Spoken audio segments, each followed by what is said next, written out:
What's up, guys? Welcome to another episode of Trunk Talk presented by the Players Trunk. I'm Hunter alongside Austin and Jason, and no reason to wait any longer. Super excited to introduce you guys to our first ever guest on our podcast, Davion Mitchell.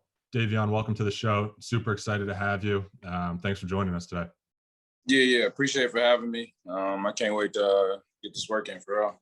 Tell us just a little bit about what you've been up to.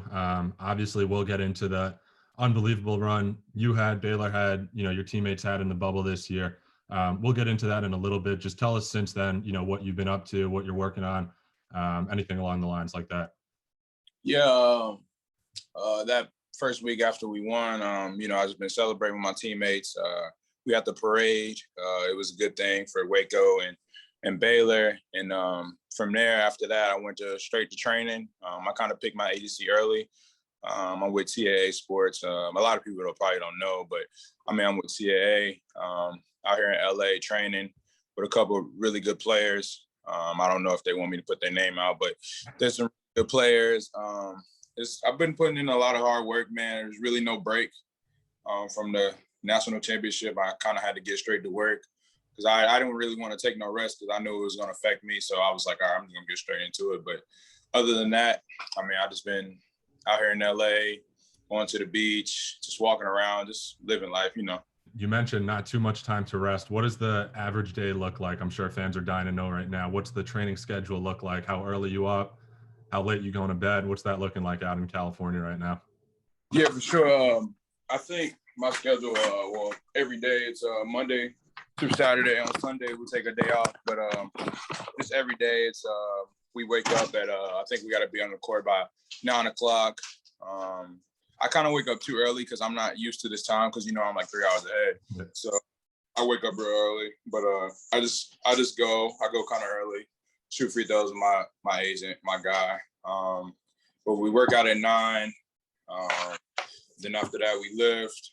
And then we do PT. Then we do like some type of recovery, massages. It kind of changes like day to day. But those like from 9 to 3, I'm always busy. I'm always at the gym. So after that, I'm kind of chilled out. And then after that, I'm really not doing nothing from 3 to 2. I go to sleep. I go to sleep really early too because the time changed. So it's pretty easy for me. There's good restaurants out there, right? Yeah. Say it again. Good restaurants out there, right? Man, for sure. It's crazy. I actually went to this restaurant the other day with my girlfriend because her birthday. Mastro's. It was like on the ocean. It was ridiculous, and the food was crazy. You a big steak guy? Is that your go-to meal? Yeah. That's really the only thing I get when I go to like steakhouses. I used to get burgers, but I kind of got to start eating like a little bit healthy now. So it's like more just like try to just get steak and mashed potatoes or something like that. I used to get fries too, but now I kind of got away from fries. I got to ask one question about the food. In the bubble, I saw all over Twitter about the meals. How was the food down there in the bubble? I'm not really a picky guy, I don't think. I kind of like simple. If it's chicken, I'm gonna eat it. If it's steak, I'm probably gonna eat it. It was good some days. Like some days it was like, I don't know if I'm eating that. It's like tacos or something like that. And then I order like DoorDash or something like that. Or, our coach is AD, he did a really good job of like knowing like if we don't like it, he got us something so we wouldn't be hungry throughout the night. So it was for our team, it was like we were fine. Like the food didn't bother us at all. We're not really picky guys anyway. So it was like we're gonna eat whatever. You mentioned the bubble. We can head on to that topic right now. I'm interested to know how you spent the time in the bubble when you did have some downtime, especially those right when you got into the bubble, that quarantine period that everyone was required to go through. Are you a video game guy? Are you a Netflix guy? How'd you pass the time? Of course, there's schoolwork. You're still with your team and whatnot, but what were you doing on those off hours? I would usually just play Call of Duty with friends back home. That's really what I do. I love playing Call of Duty. I'd probably play that all day. If I had to quarantine, I'd be playing that most of the time. But for us as a team, we did like little games. Like we had a Connect 4 tournament, like things like for bonding, to help us to bond. I think that helped us throughout the tournament. We did like karaoke night. It was like crazy. Like the coaches were singing, we had to go up there and sing. It was like the craziest thing ever. What song did you sing? I didn't really sing. You know, I was like rapping. Like it would be like some Drake, or I didn't go up there by myself. It was like me and a couple teammates, but like I did things like that. And I mean, and then we couldn't really go to the gym anytime we want until I think we made to like the Sweet 16 or Elite 8. That's when we had like the free gym time anytime we really wanted. So we kind of had to wait till our time to go to the gym. We had a little bit of extra time, like at night. I would go there with my guy Matt Gray and Ren back and miss. We put some shots up, just to stay sharp throughout the tournament. That's really it.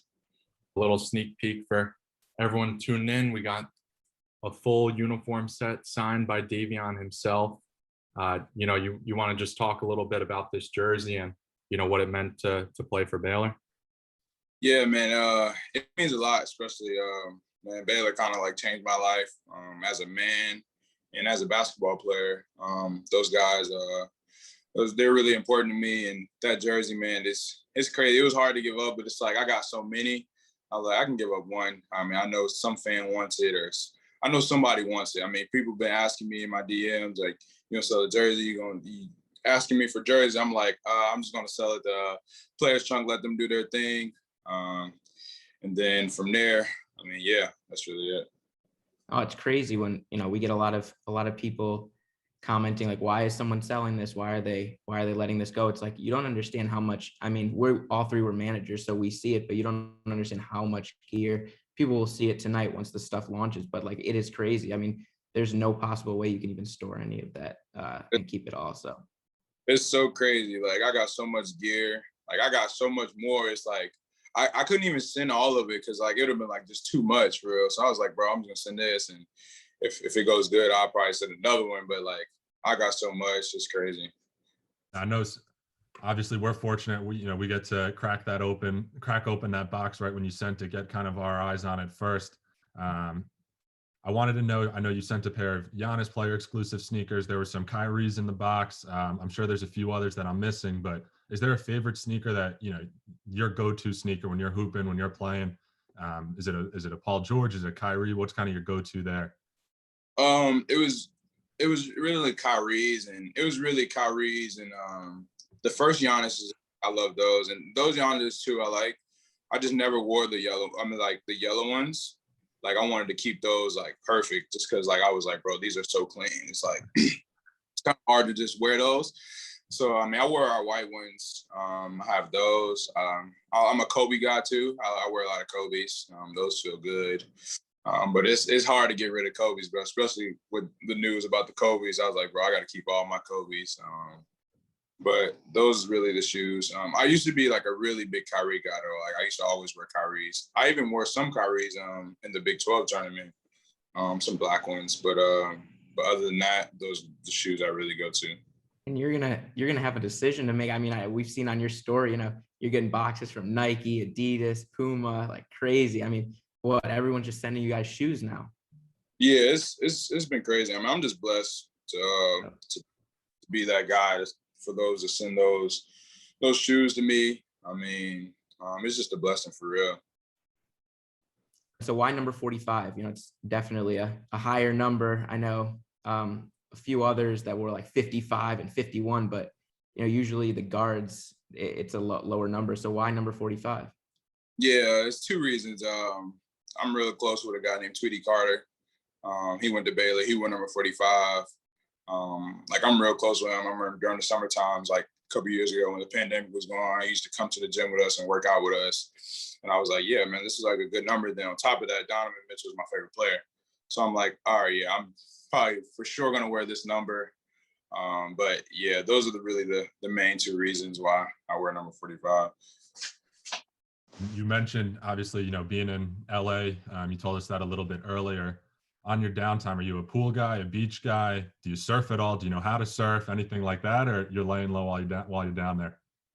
Nah, I'm laying low, bro. I really don't like the hot weather. I'm not that. I don't like being out in the sun too much. I mean, but I'll go to the beach occasionally just to go because my girlfriend loves going. So I'll just go. But other than that, I'm just laid back playing Call of Duty, just still Gotta Watching. go to the beach though. Keep the girlfriend happy if that's what she's asking for.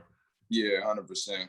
I gotta ask, what's the KD looking like in COD?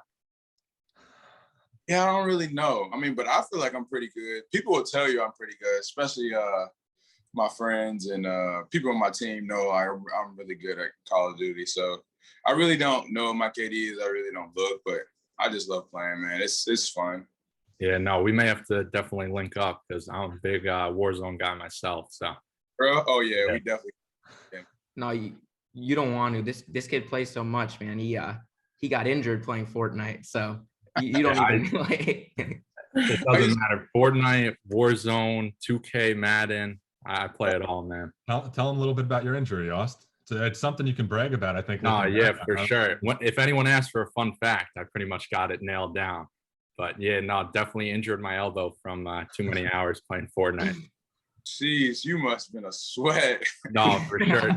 When I tell you 4 a.m. every morning, I would wake up at 4. I would go to bed at 4. I'd wake up at like 12, and I'd be right back on the sticks just playing. That's crazy. Ain't too crazy like that. Yeah. So you seem, obviously you're a laid back, chill guy on the court. You definitely have a different mode.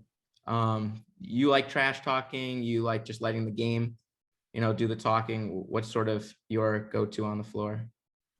I mean, I kind of don't trash talk. I mean, it's more like if they are, then I'm gonna do it. Like it's just like if they turn it on, then okay, we're gonna start trash talking. Like a prime example against Houston. I think the very first play game, I think I got scored on, and then somebody said something, and then from there it just went left. Like we just started killing them, and they didn't say nothing the whole game. I mean, Houston was a really good team. I feel like we played really well that game to beat them, but we played phenomenal that game. I think that was probably one of our best games. But after that first play, it was like they didn't say nothing the whole game.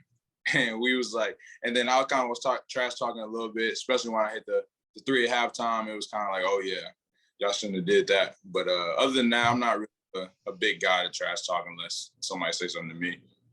Who's the biggest trash talker you've played against? It could be on your team or not.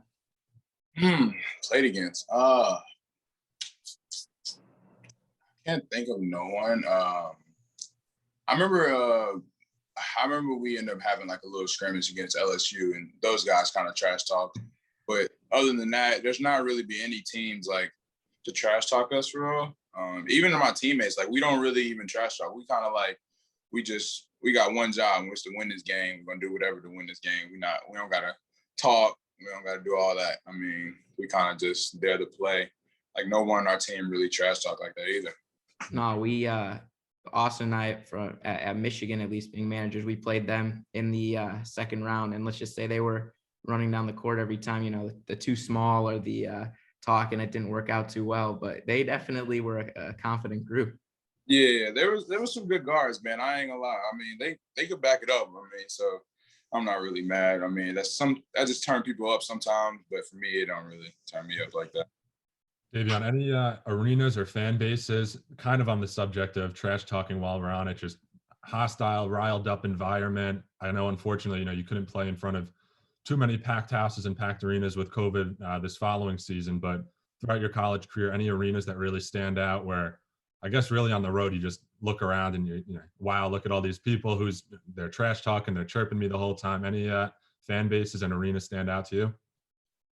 Throughout my years, I remember Florida. I just remember that game particularly because we played there the year before the pandemic, so they had crazy fans. And at Auburn, I played there, and it was like they were kind of close, so you kind of heard everything they were saying, and it was so deep. And that was probably one of the games where I can hear, and I'm like looking like they saying stuff about my girlfriend. I'm like, bro, like what are you talking about? I'm trying to look.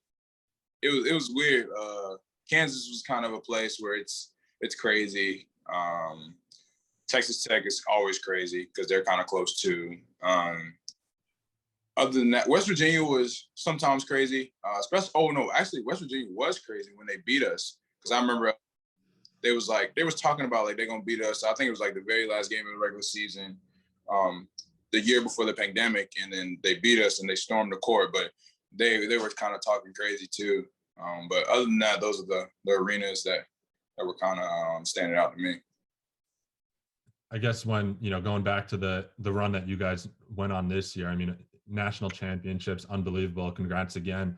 How quickly or how long did it take for that moment to really set in for you when, the confetti stops coming down and you can really just say like, oh my God, I'm a national champion. How quick did that happen for you, or how long did it take? Has it even set in for you? What's that feeling been like for you? I think it set in for me is that parade, because that parade was like the biggest thing I probably like been a part of. Like, as in, so many people were there. Like, the whole city was there. We had like a little ceremony. Everybody came out, and like the other day, I said to my girlfriend, like, "Yo, we really won a national championship. That's crazy. Like, nobody's ever gonna forget this moment. We always gonna live this moment. Like, even some like a guy I talked to, DK. I asked him like how he been. He was like, "Man, I'm still living off this national championship." I was like, "Yeah, it's crazy. It's been a crazy feeling out in Waco though." Give us your top 5 all-time top 5 list. All-time top 5 list. I'm not gonna do no order. I mean, these are my 5 favorite players to watch. 5 favorite players to watch. I'm not gonna do like all time because there's so many opinions. These are my 5 players I love watching. I love watching Donovan, of course. Damian is definitely a guy I used to watch a lot. Even like before a game, I watched him.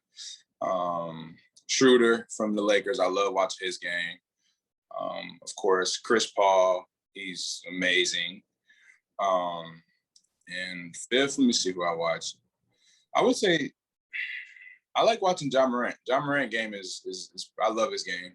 He's a dog. I love watching him for sure. Oh, guards, you're not messing with the bigs. I don't know. I don't watch the bigs enough. I can't really say, you know what I'm saying? I just love watching the guards. So, yeah.